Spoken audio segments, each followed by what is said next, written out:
Pour résumer ma démarche, je dis que je travaille sur l'abstraction et sur l'espace à partir d'un matériau qui est d'une pureté totale, une pureté absolue.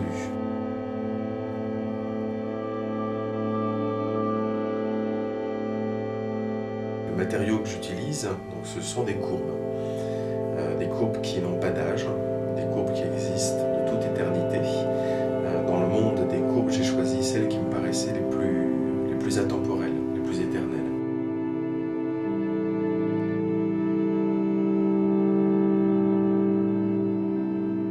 On peut nommer mathématiquement les courbes que j'utilise, et elles portent des noms. Mais ce qui m'intéresse, c'est qu'on peut aussi très facilement visualiser leur forme.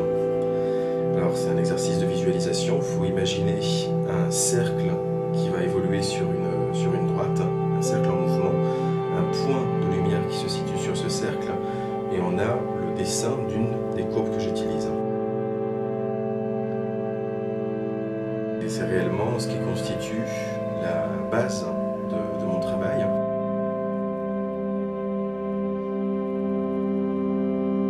C'est en manipulant ces courbes, en les associant les unes avec les autres. Bien sûr, ça c'est pas le travail de la machine, c'est le travail de l'artiste, de faire le choix de ces associations, qu'on met le doigt de temps en temps sur des modèles, des entités qui paraissent dotées d'une vie autonome. Donc on a vraiment le sentiment de faire face à quelque chose qui existe en tant que tel et qui est de l'ordre d'un être mathématique. Il n'est pas dénué de sensibilité.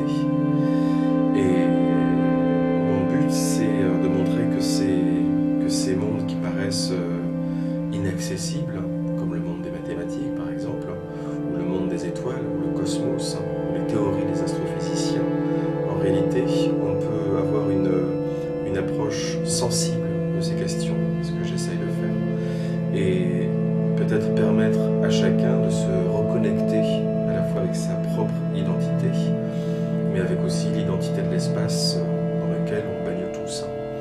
C'est idéalement, on peut dire, ce à quoi j'aspire avec mon travail, ouais. Une reconnexion.